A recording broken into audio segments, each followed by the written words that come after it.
Bismillahirrahmanirrahim. This is Agha Shahriar Khan. I welcome all of you once again on the platform of CSS Binary.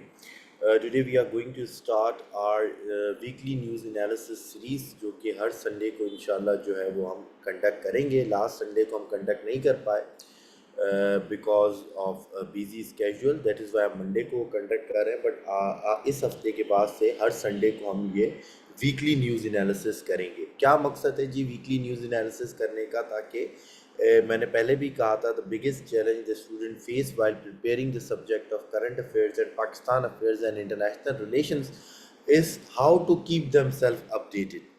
कि किस तरह के students अपने आप को अपडेट रख पाए. एक दिन में वो किस तरीके से टाइम निकाले कि न्यूज़पेपर को भी दे, मैगजीन्स वगैरह को भी पढ़े, फिर ऑनलाइन प्लेटफॉर्म्स को भी देखे, फिर उसमें से डाटा गैदर करे, एनालिसिस देखे और फिर अपने नोट्स को अपडेट करे. तो ये हमेशा से जो है वो मुश्किल रही है स्टूडेंट्स के लिए. तो इस चीज़ को हमने आसान बनाया कि हम हर हफ्ते जो है वो वीकली न्यूज़ एनालिसिस करेंगे, जिसमें ना सिर्फ डोमेस्टिक बल्कि इंटरनेशनल न्यूज़ को भी जो है वो स्टडी किया जाएगा. किस तरीके से करेंगे? न्यूज़ देखेंगे, न्यूज़ क्या थी उसको देखेंगे, उसका एनालिसिस देखेंगे और किस सब्जेक्ट में, किस टॉपिक के अंदर वो न्यूज़ को हम यूज़ कर सकते हैं अपने नोट्स में, एग्ज़ाम के अंदर, उस चीज़ को डिस्कस किया जाएगा. क्योंकि ये आज पहली क्लास है, इसलिए ये फ्री फॉर ऑल स्टूडेंट्स है. नेक्स्ट टाइम से जो है ये again for only for registered students होगी. Anyhow, without wasting any time, हम अपने वीकली न्यूज़ एनालिसिस का स्टार्ट करते हैं. लेकिन लास्ट वीक या अगर हम देखें पिछला जो 2 वीक्स गुजरे हैं, उसमें सबसे ज़्यादा अगर किसी चीज़ के ऊपर डिस्कशन हुई है डोमेस्टिक अरीना के अंदर, तो वो था कॉन्स्टिट्यूशनल पैकेज या 26 कॉन्स्टिट्यूशनल अमेंडमेंट के ऊपर या उसके बिल के ऊपर. भाई जो है वो एक स्कूल ऑफ थॉट, गवर्नमेंट के स्कूल ऑफ थॉट का ये कहना था कि भाई जुडिशल रिफॉर्म्स बहुत ज़रूरी हैं. जस्टिस जो है वो बड़ा डिलेड है पाकिस्तान के अंदर, बड़ा कॉस्टली है, इसको हमने आसान बनाना है, डेमोक्रेसी को स्ट्रेंथन करना है. And on the other hand जो हमारी अपोजिशन पार्टीज़ थी या बहुत सारे जो हमारे जो लॉ एक्सपर्ट्स हैं, उनका ये कहना था कि ये this type of amendment is usually implemented to curtail the power of judiciary and to cut the wings of judiciary, ताकि जो है वो उसके पावर को कर्टेल किया जाए. तो इस पूरी डिबेट में जाने से क्या मकसद है, इसको हम कहाँ पे यूज़ कर सकते हैं? सबसे पहले इसको हम डेमोक्रेसी के क्वेश्चन में यूज़ कर सकते हैं, हम इंस्टीट्यूशनल रिफॉर्म्स के क्वेश्चन में यूज़ कर सकते हैं, इंस्टीट्यूशनल बिल्डिंग के कॉन्टेक्स्ट में यूज़ कर सकते हैं. हम जब ये भी आएगा कि भाई पाकिस्तान में डेमोक्रेसी अपने रूट्स क्यों नहीं इंश्योर कर पा रही, उसके अंदर हम यूज़ कर सकते हैं. तो सबसे पहले हम देखेंगे कि भाई जुडिशल पैकेज था क्या. अमेंडमेंट तो नहीं पास हो पाई क्योंकि गवर्नमेंट के पास उतने नंबर नहीं थे पार्लियामेंट में, लेकिन अभी भी गवर्नमेंट उसके ऊपर काम कर रही है, डिफरेंट पार्टीज़ को कन्विंस करने की कोशिश कर रही है कि भाई जो है वो आप जो है वो हमारा इस अमेंडमेंट के अंदर साथ दे. तो सबसे पहले हमें देखेंगे कि भाई अमेंडमेंट थी क्या. 2-3 चीज़ें थी इसके अंदर. सबसे पहले आपने ये देखना होगा, अगर आपको याद होगा कि 13th और 14th अमेंडमेंट के बाद से फ्लोर क्रॉसिंग के अंदर जो है वो उसके ऊपर क्या थी, यानी उसकी लिमिट किया गया था फ्लोर क्रॉसिंग को. क्या मतलब कि भाई अगर आप किसी भी पार्टी के मेंबर हैं और जब भी बात होगी इलेक्शन ऑफ प्राइम मिनिस्टर की, इलेक्शन ऑफ चीफ मिनिस्टर की, वोट ऑफ नो कॉन्फिडेंस की या कोई भी मनी बिल की, तो अगर आपने अपनी पार्टी के अगेंस्ट जाके वोट दिया तो ना सिर्फ आपका वोट काउंट भी नहीं होगा और आपकी जो सीट है जो है वो उससे भी आपको हाथ धोना पड़ेगा. यानी पार्टी का चेयरमैन आपकी सीट बोलेगा कि भाई इसने मेरी पार्टी के अगेंस्ट वोट दिया है और इसकी सीट जो है इसको डिसीट कर दिया जाए. इस चीज़ को चेंज करने की जो है वो इंट्रोड्यूस कराया गया बिल में कि अब क्या होगा. यहाँ पे लिखा हुआ है the propose amendments provides that the vote of A defected member will be counted rather than disregarded. कि अब उसकी चेयरमैन उस पार्टी का उसके साथ जो करना है करे, लेकिन उसका वोट काउंट हो जाएगा. ठीक है, यानी उसका वोट अब काउंट हो जाएगा चाहे वो पार्टी के अगेंस्ट जाकर भी अपना वोट क्यों ना दे. ये पहले भी जब मैं अपने करंट अफेयर्स के पेपर्स में डेमोक्रेसी का क्वेश्चन पढ़ाता हूँ तो मैं इसके ऊपर ये कहता हूँ कि अगेन इसके ऊपर 2 स्कूल ऑफ थॉट है. एक स्कूल ऑफ थॉट ये कहता है कि जो है वो, एक सेकंड दीजिएगा मुझे.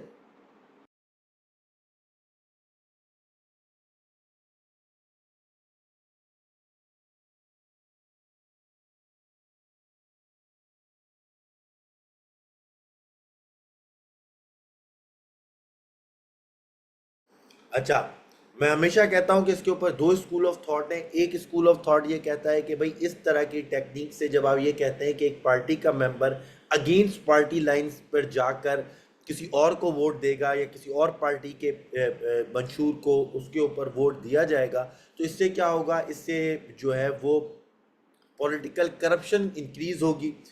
ठीक है जी, खरीदो फरोख्त ज़्यादा होगी, डेमोक्रेसी के ऊपर जो है वो नेगेटिव इम्प्लीमेंट आएगा कि क्या होगा, कभी भी कोई जो है वो पीएम का इलेक्शन हो, सीएम का इलेक्शन हो, वोट ऑफ नो कॉन्फिडेंस हो या मनी बिल हो, तो क्या करेगी हर पार्टी, कोशिश करेगी कि दूसरी पार्टी के मैं एमएनए खरीद लूँ, एमपीए खरीद लूँ, इसको मैं अपनी तरफ मिला लूँ, कुछ लालच दे दूँ, किसी सीट की लालच दे दूँ, किसी पोजीशन की लालच दे दूँ, तो डेमोक्रेसी पे नेगेटिव इम्पैक्ट आएगा। एक स्कूल ऑफ थॉट ये है। दूसरा स्कूल ऑफ थॉट ये है कि भाई जैसे यूनाइटेड स्टेट्स ऑफ अमेरिका वगैरह में होता है कि भाई एक इंडिविजुअल का अपना ज़मीर भी होना चाहिए, वो अपने कॉन्शियसनेस के ऊपर जो है वो कॉन्शियस के ऊपर जो है वो उसको डिसाइड करना चाहिए कि भाई फॉर एग्जांपल मैं एक इंडिविजुअल हूँ, फॉर एग्जांपल मैं किसी भी पार्टी का मेंबर हो सकता हूँ, ए बी सी। अब मेरी पार्टी कहती है कि भाई आपने जाकर इस बंदे को जो है वो सीएम के लिए वोट देना है, या वोट ऑफ नो कॉन्फिडेंस की वोटिंग होती है, मेरी पार्टी कहती है कि आपने इसमें पार्टिसिपेट करना है और उसकी सपोर्ट में आपने जो है वोट देना है, लेकिन मैं उस टाइम के ऊपर उस फैसले के ऊपर अपनी पार्टी से एग्री नहीं करता, तो क्या मुझे ज़रूरी है कि मैं अपनी पार्टी के फैसले के अकॉर्डिंग ही वोट दूं? डिक्टेटरशिप तो नहीं है, इस तरह तो आपने पार्टी चेयरमैन को डिक्टेटर बना दिया। ठीक है, तो वो डिक्टेटर तो नहीं है, मैं अपने फैसले के अकॉर्डिंग भी तो अब अपना वोट दे सकता हूँ ना। तो इस तरीके से अगर इस स्कूल ऑफ थॉट को अगर हम देखें तो again it is a good reform के भाई जो है वो डेमोक्रेसी, इंडिविजुअल फ्रीडम को, इंडिविजुअल ऑटोनॉमी को अगर हम स्टैंडर्ड बनाए तो ये गुड रिफॉर्म है। लेकिन अगर हम डेमोक्रेसी के स्ट्रेंथ को देखें या अगर हम पॉलिटिकल स्टेबिलिटी को स्टैंडर्ड बनाएं तो अगेन ये एक ऐसा रिफॉर्म है जिससे आपकी पॉलिटिकल स्टेबिलिटी बेहतर नहीं होगी, मज़ीद ख़राब होगी। ठीक है, क्योंकि इससे पे लेन देन, खरीदो फरोख्त, ये सब चीज़ें चलती हैं।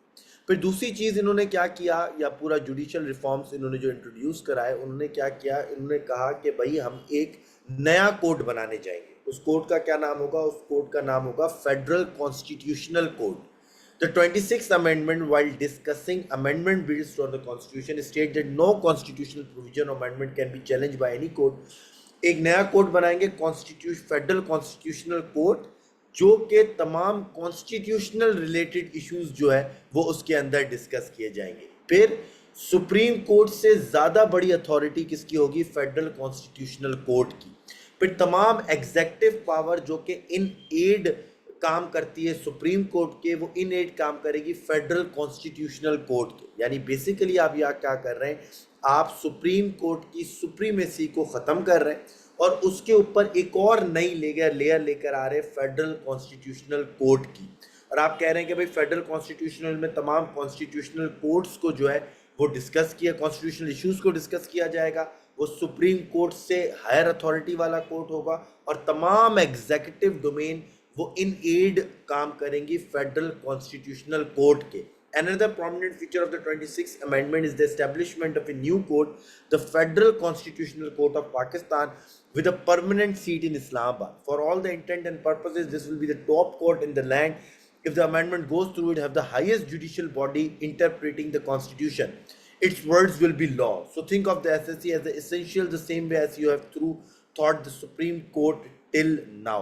अच्छा, फिर एक और इन्होंने एक शर्त यहाँ पर ऐड कर दी जो कि 18 अमेंडमेंट के बाद से जो है वो उन्होंने ख़त्म भी की थी कि भाई कोई भी अमेंडमेंट जो पार्लियामेंट के थ्रू हो रही है, यानी देखिए ना, पार्लियामेंट का काम है लेजिस्लेशन करना, कानून साजी करना।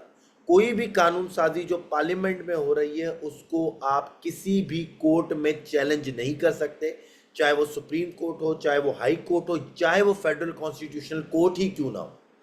एक दफ़ा हमने कानून साजी कर ली तो फिर वो चैलेंज नहीं हो सकती, क्योंकि ये अभी बहुत दफ़ा सुनने में आता था या आ रहा था कि भाई चाहे गवर्नमेंट अमेंडमेंट कर भी ले, opposition parties, law making, law experts जो है वो सुप्रीम कोर्ट में इसको चैलेंज करेंगे और अमेंडमेंट नल एंड वॉइड हो जाएगी। उन्होंने बोला नहीं, अगर हुकूमत के पास नंबर है और वो कोई भी कानून साजी कर लेती है तो जो है वो उसके ऊपर जो है वो आप नहीं कर सकते, रिव्यू, जुडिशियल रिव्यू का हक नहीं है। ये बहुत एक खतरनाक चीज मौजूद है, क्योंकि देखिए अगर आपके पास नंबर ज़्यादा हैं और आपने कोई ऐसा कानून बना लिया जो फंडामेंटल राइट्स के खिलाफ है, जो इंडिपेंडेंस ऑफ जुडिशरी को लिमिट कर रहा है, जो इलेक्शंस के ऊपर नेगेटिव इम्पैक्ट कर रहा है, तो हर सुप्रीम कोर्ट को यह हक होता है कि वो जुडिशियल रिव्यू दे।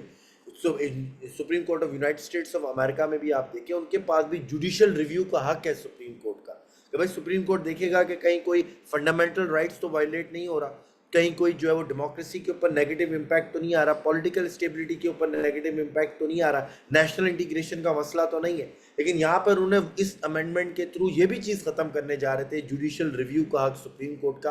क्या लिखा है? The 26th amendment while discussing amendment bills to the constitution states that no constitutional provision or amendment can be challenged in any court including the federal constitutional court, the supreme court or high court or any ground whatsoever। किसी में भी आप challenge नहीं कर सकते, ठीक है। if it violates the salient feature of the constitution, what are the salient features laid by supreme court? democracy, parliamentary form of government, independent judiciary। हालांकि 2015 में सुप्रीम कोर्ट ने एक रूलिंग दी थी कि अगर जो है वो कोई भी अमेंडमेंट जो है वो फंडामेंटल राइट्स को वायलेट करे, डेमोक्रेसी को, पार्लियामेंट्री फॉर्म ऑफ गवर्नमेंट को, तो उसको सुप्रीम कोर्ट रिव्यू कर सकता है। लेकिन इस अमेंडमेंट के थ्रू वो भी राइट जो है वो ख़त्म करना चाह रहे थे। फिर जी छोटी छोटी चीज़ें, रिटायरमेंट एज ऑफ जजेस को उन्होंने जो है 65 से बढ़ाकर 68 कर दिया। फिर कहा कि एक और इम्पॉर्टेंट चीज़ कि भाई फेडरल कॉन्स्टिट्यूशनल कोर्ट का जो पहली फॉर्मेशन है वो प्रेसिडेंट ऑफ पाकिस्तान अपॉइंट करेंगे और with the suggestion of prime minister, यानी प्राइम मिनिस्टर और प्रेसिडेंट मिलकर फेडरल कॉन्स्टिट्यूशनल कोर्ट में उनके सुप्रीम कोर्ट और उनकी जजेस की जो है वो अपॉइंटमेंट करेंगे। और उसके बाद से फेडरल कॉन्स्टिट्यूशनल कोर्ट का चीफ जस्टिस और प्रेसिडेंट और प्राइम मिनिस्टर जो है वो मिलकर अपॉइंटमेंट की जाएगी। इससे पहले क्या होता था? इससे पहले ये होता था कि प्रेसिडेंट, प्राइम मिनिस्टर, यानी पार्लियामेंट्री कमेटी और जुडिशियल काउंसिल, दो कमेटीज बनती थी, एक जुडिशियल काउंसिल सुप्रीम कोर्ट की और एक पार्लियामेंट्री कमेटी, ये दोनों मिलकर जजेस की अपॉइंटमेंट करते थे। बट नई अमेंडमेंट में आपने जो है वो जुडिशियल काउंसिल का रोल बिल्कुल ही ख़त्म कर दिया, यानी जो रूलिंग पार्टी होगी, जिसके नंबर ज़्यादा होंगे पार्लियामेंट में, वही जो है वो जजेस को तैनात करेगी, चाहे वो अपनी मर्जी के करे या जिस तरीके भी करे। जिस तरीके से आपको पता है कि यूनाइटेड स्टेट्स ऑफ अमेरिका में भी जो है वो प्रेसिडेंट जो है वो अपॉइंट कर रहा होता है, किसको? जजेस को। तो ये कुछ चीज़ें थी जो आपको पता होना चाहिए। अखबारों में हम देख रहे होते हैं बार बार कि भाई क्या है क्या नहीं है। तो ये अमेंडमेंट का कॉन्स्टिट्यूशनल जिसको पैकेज कहा जा रहा था, आपको पता होना चाहिए कि ये क्या अमेंडमेंट है। बड़ी बड़ी बातें मैंने आपको बताई। पहली चीज़ फ्लोर क्रॉसिंग के बारे में, दूसरी चीज़ फेडरल कॉन्स्टिट्यूशनल कोड, तीसरी चीज़ जो मैंने आपको बताई कि अमेंडमेंट को आप चैलेंज नहीं कर सकता, जुडिशियल रिव्यू नहीं हो सकता। फिर जी federal constitutional court supreme court के साथ भी ऊपर चला जाएगा और तमाम केसेस, कॉन्स्टिट्यूशनल इश्यूज वो सुनेगा। And the retirement edges of जजेस and the appointment of the जजेस इन फेडरल कॉन्स्टिट्यूशनल कोर्ट, जो कि प्रेसिडेंट, प्राइम मिनिस्टर और the chief justice of federal constitutional court जो है वो तय करेंगे। ये तो चीज़ थी न्यूज़। अब थोड़ा सा इसके ऊपर एनालिसिस देख लेते हैं कि भाई एनालिसिस क्या है, क्या ये चीज़ बेहतर है या नहीं है।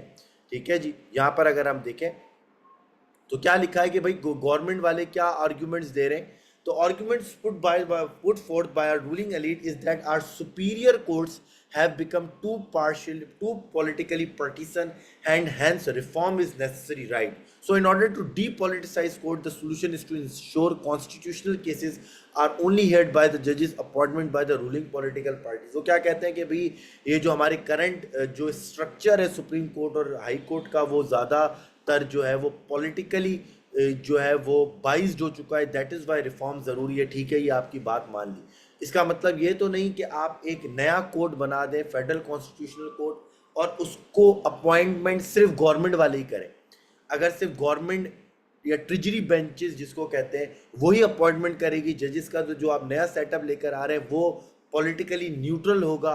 ये तो बिल्कुल ही एक जो है वो एक तरह से क्या कहना चाहिए, आप एक ऐसी बात कर रहे हैं जो कोई मानने को तैयार नहीं हो। आप खुद एक ऐसा नया सेटअप लेकर आ रहे हैं जो पॉलिटिकली बाइज्ड है फ्रॉम द स्टार्ट। फिर the other argument is that our judicial system is overburden and litigant faces long delays. अच्छा, क्या लिखा हुआ है जी? The other argument is that our judicial system is overburdened and litigant faces long delays. क्या जा रहा है कि भाई क्योंकि जैसे कि मैंने स्टार्ट में कहा था, क्योंकि जो है वो केसेस जो है वो टाइम टेकिंग प्रोसीजर है और डिलेड होता चला जा रहा है, जस्टिस डिले हो रहा है पाकिस्तान में। That is why reforms necessary हैं। तो आप एग्जिस्टिंग स्ट्रक्चर को एफिशिएंट बनाए ना, सुप्रीम कोर्ट हाई कोर्ट के अंदर रिफॉर्म्स करें ताकि वो जल्दी से जल्दी डिसीजन दे पाए। आप एक नई लेयर उसके अंदर ऐड कर रहे हैं, फेडरल कॉन्स्टिट्यूशनल कोर्ट की आप एक नई कोई लेयर ऐड कर रहे हैं, ताकि अगर हाई कोर्ट से फैसला आ जाए तो वो सुप्रीम कोर्ट में चला जाए, और सुप्रीम कोर्ट से फैसला आ जाए जो कि अब हतमी फैसला होता है, तो अब क्या हो इस अमेंडमेंट के बाद से कि जो भी सुप्रीम कोर्ट से डिसीजन आए तो कोई बोले नहीं जी इसके अंदर कॉन्स्टिट्यूशनल जो आपने साइट की हैं चीज़ें डिफरेंट आर्टिकल्स को वो आपने सही नहीं की, तो मैं इस चीज़ को पूरे डिसीजन को फेडरल कॉन्स्टिट्यूशनल कोर्ट में लेके जा रहा हूँ। तो यानी एक थर्ड लेयर ऐड हो गई फेडरल कॉन्स्टिट्यूशनल के कोर्ट की।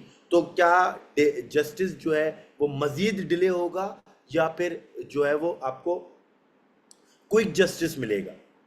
क्या आपका दिमाग क्या मजीद डिले होगा जस्टिस, क्योंकि आप एक नई लेयर ऐड कर रहे हैं, right? So the solution is to add one more layer to the adjudicatory hierarchy so that after litigants spend decades exhausting civil and criminal law reminding up to the apex court, they can take dispute on constitutional ground to the constitutional court. मजीद चीज़ें delay होंगी। अच्छा, फिर एक और चीज़ इन्होंने इस amendment के through लाना चाह रहे थे, वो ये लाना चाह रहे थे कि किसी भी हाई कोर्ट के जज को आप एक सूबे से उठाकर दूसरे सूबे में लगा सकते हैं, यानी एक हाई कोर्ट के जज को उसकी मर्जी के बगैर एक हाई कोर्ट से उठाकर दूसरे हाई कोर्ट में अपॉइंट किया जा सकेगा, जो कि अभी नहीं होता।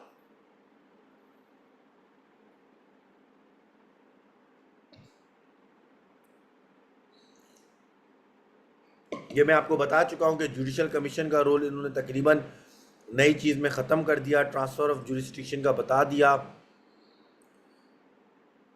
अच्छा, फिर ये भी बता दिया कि फेडरल कॉन्स्टिट्यूशनल कोर्ट जो है वो तमाम अपील्स हाई कोर्ट की जितनी भी अपील्स हैं या हाई कोर्ट में केसेस के बाद जो भी कोई अपील करेगा वो फिर फेडरल कॉन्स्टिट्यूशनल कोर्ट सुनेगा, यानी तकरीबन आपने सुप्रीम कोर्ट को जो है वो बाईपास कर दिया इसके थ्रू।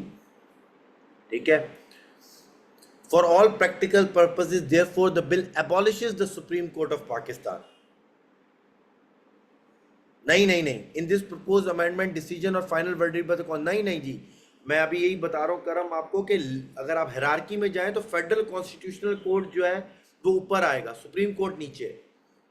फेडरल कॉन्स्टिट्यूशनल कोर्ट का डिसीजन फाइनल है, ठीक है, फेडरल कॉन्स्टिट्यूशनल कोर्ट का डिसीजन क्या है, फाइनल है, इसको आप क्वेश्चन नहीं कर सकते, यहाँ पे लिखा हुआ भी होगा।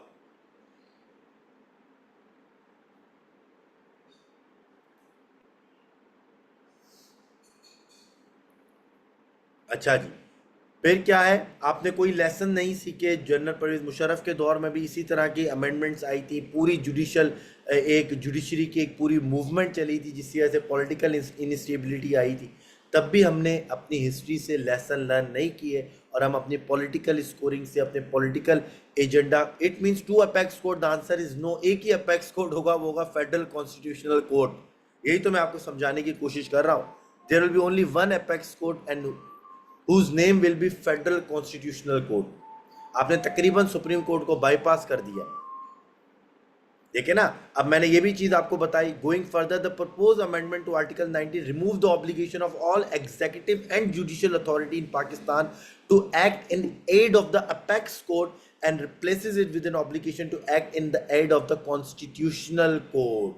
ठीक है, कि आप पहले जो एग्जीक्यूटिव और जुडिशियल अथॉरिटी इन एड करती थी कि सुप्रीम कोर्ट की हम तमाम लोग सुप्रीम कोर्ट के इन एड जो है वो अपना काम करेंगे, कोई भी चीज़ सुप्रीम कोर्ट बोलेगा तो आपको करनी है। अब आप in aid to constitutional court काम करेंगे। अगेन अब आपको इसी से पता चलना जाना चाहिए कि टॉप मोस्ट कोर्ट कौन सा होगा। ठीक है जी, तो ये था हमारे पास पहली चीज़ जो हमें डिस्कस करनी थी, जो कि बहुत इंपॉर्टेंट थी इस वीक में। कॉन्स्टिट्यूशनल पैकेज, डेमोक्रेसी के क्वेश्चन के हवाले से, पॉलिटिकल स्टेबिलिटी के क्वेश्चन के हवाले से, इंडिपेंडेंस ऑफ जुडिशरी के हवाले से, कॉन्स्टिट्यूशनल अमेंडमेंट्स के हवाले से, जो कि आपके करंट अफेयर्स, पाकिस्तान अफेयर्स और इंग्लिश एसे में आपको काम आ सकता है। 4-5 मोटी बातें मैंने बताई, वो अपने आपने जहन में रखनी है। दूसरी चीज़ जो इंटरनेशनल अरीना में बहुत एक इम्पॉर्टेंट चीज़ हुई है, जिसको मैं कहता हूँ डिफाइनिंग मूवमेंट ऑफ वॉरफेयर। ठीक है, वो भी मैं यहाँ पे पहले इसको बंद कर लेते हैं हम यहाँ पे।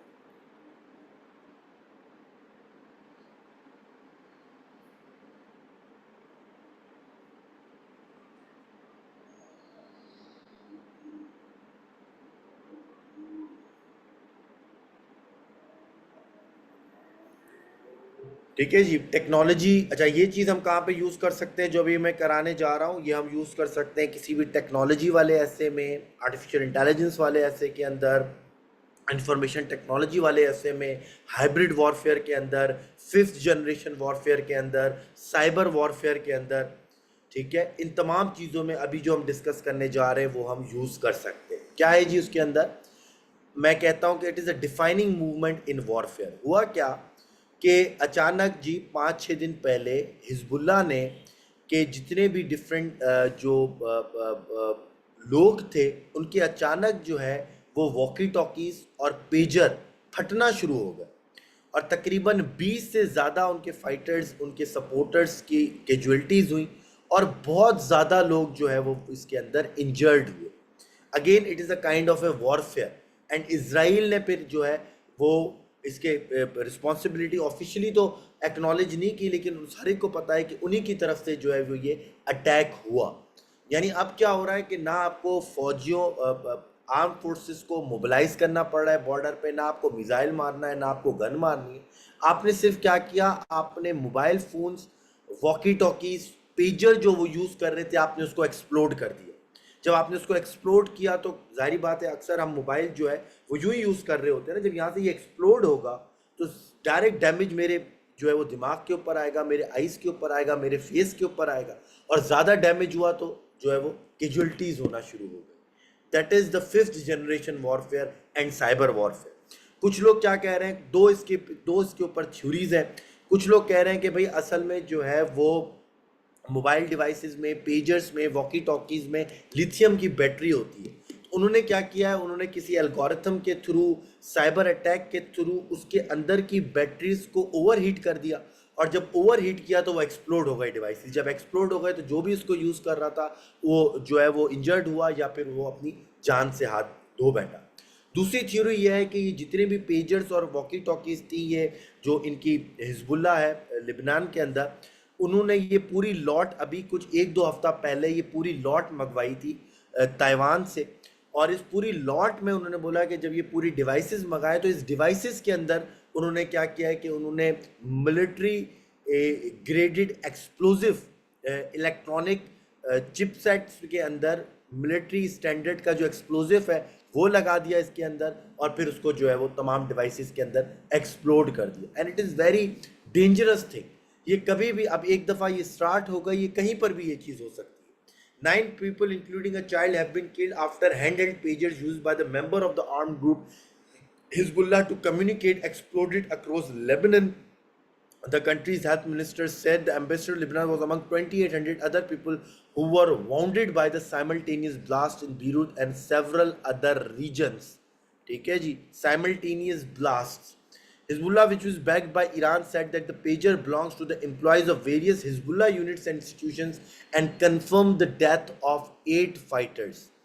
Hours before the explosion, Israel's security cabinet said stopping Hezbollah's attack on the north of the country to allow the safe return of the displaced residents was an official war goal. बोले इस धमाके से पहले ही Israel की cabinet ने बोला था कि भाई कुछ भी हो जाए हम हिजबुल्लाह को रोकेंगे। ठीक है, Hezbollah said that it is in support of the Iran, ठीक है। Many Lebanese were in a state of shock and disbelief on Tuesday evening, unable to get their heads around an event that was unprecedented in scale and nature. एक ऐसी चीज़ है कि पूरी दुनिया हैरान हुई कि अच्छा इस तरीके से भी वॉर लड़ी जा सकती है। अब अभी तक हमने ये मूवीज़ में देखा था, ठीक है, हमने साइंस फिक्शन मूवीज़ के अंदर देखा था कि भाई एक बंदा जा रहा है, उसका जो है वो एक बंदा कंप्यूटर पे बैठा हुआ है और अपने रूम के अंदर उसने जो है वो क्लिक किया और जो है 10 मोबाइल फट गए और जो है वो लोग जिनके पास मोबाइल था वो मर गए। But now this is happening in real life, जिसको हम कहते हैं cyber warfare, fifth generation warfare. Hezbollah said an unspecified number of pages, which is a group rely on for communication due to the risk of mobile phone, exploded at around 15:30 local time. आर्स लेटर्स एम, ये ठीक है, ये सब हो गया। अच्छा,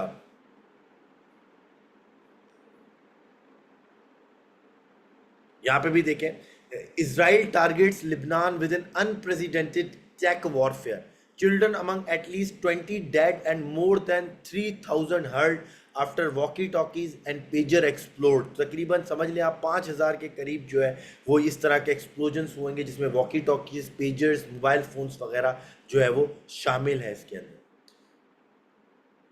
United Nations Security General Antonio Guterres said that the civilian objects should not be weaponized। देखें पिछले जंगों में क्या होता था, इस चीज़ को समझिए आप, आर्ग्यूमेंट्स किस तरीके से बनाएंगे पेपर में कि पुराने वॉरफेयर में क्या होता था, तलवार है, अब तलवार सिविलियन ऑब्जेक्ट नहीं है ही जो है वो वॉर इंस्ट्रूमेंट, गन है ही वॉर इंस्ट्रूमेंट, आप सिविलियन पर्पजेस के लिए नहीं है।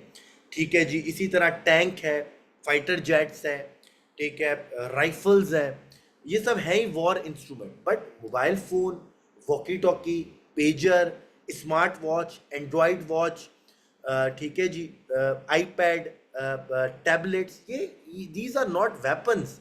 ये तो एक डोमेस्टिक यूज़ की चीज़ें हैं, स्टूडेंट भी यूज़ कर रहा है, बिजनेसमैन भी यूज़ कर रहा है, हाउसवाइफ भी यूज़ कर रही है, वर्किंग क्लर्क भी यूज़ कर रहा है। अगर आप इसको वेपनाइज करना शुरू कर देंगे तो फिर दुनिया में कोई चीज़ सेफ नहीं रहेगी।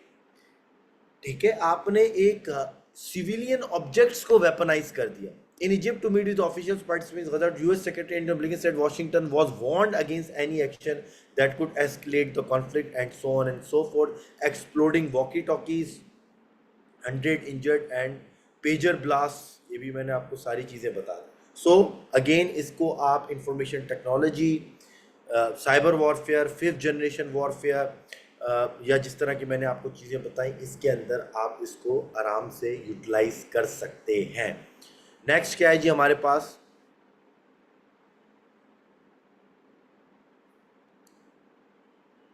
नेक्स्ट कुछ हमारे पास न्यूज़ है, जिसमें से एक इम्पॉर्टेंट न्यूज़ थी हमारे पास जो आप लिख सकते हैं पाक रशिया रिलेशंस के अंदर, या फिर आप इसको यूज़ कर सकते हैं मल्टीपोलैरिटी के अंदर, चेंजिंग रीजनल डायनामिक्स के अंदर। ये तमाम सिलेबस के टॉपिक्स हैं।